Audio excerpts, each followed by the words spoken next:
24শে জুলাই রোজ বুধবার আমি পোলট্রি ডিমের আপডেট নিয়ে পিকে পোলট্রি চ্যানেল ত্রিপুরা থেকে নতুন একটি ভিডিও নিয়ে আপনাদের সামনে হাজির হলাম। ভারতের বিভিন্ন জায়গার পোলট্রি ডিমের দামের আপডেট হলো ন্যাশনাল এগ কোঅর্ডিনেশন কমিটির দামের আপডেট অনুযায়ী ত্রিপুরাতে প্রতি 100টি ডিমের দাম 600 টাকা।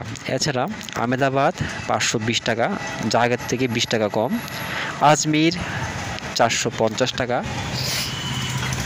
বড়ওয়ালা 449 টাকা, বেঙ্গালুরু 570 টাকা, বহরমপুর 505 টাকা, চেন্নাই 580 টাকা, চিত্তুর 573 টাকা, দিল্লি 470 টাকা আগের থেকে 50 টাকা কম, গোদাবরী 485 টাকা, হসপেট 525 টাকা, হায়দ্রাবাদ 490 টাকা, জবলপুর 500 টাকা, কলকাতা 560 টাকা, লুধিয়ানা 450 টাকা, মুম্বাই 560 টাকা, মহীশূর 573 টাকা, নামাকাল 520 টাকা, পুনে 560 টাকা, রায়পুর 495 টাকা, সুরাট 545 টাকা, বিজয়ওয়াড়া 500 টাকা, বিজাং 500 টাকা, পশ্চিম গোদাবরী 485 টাকা, পুরাখাং 522 টাকা, এলাহাবাদ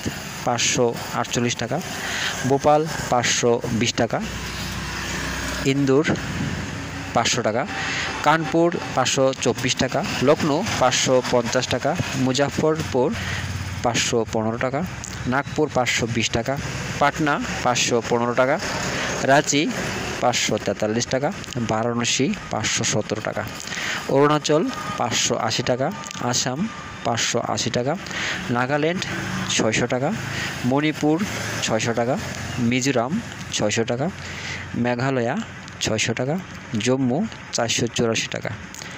দামের এই আপডেট 24শে জুলাই পর্যন্ত। সবাই ভালো থাকবেন, সুস্থ থাকবেন। পরবর্তী ভিডিওর জন্য অপেক্ষা করুন।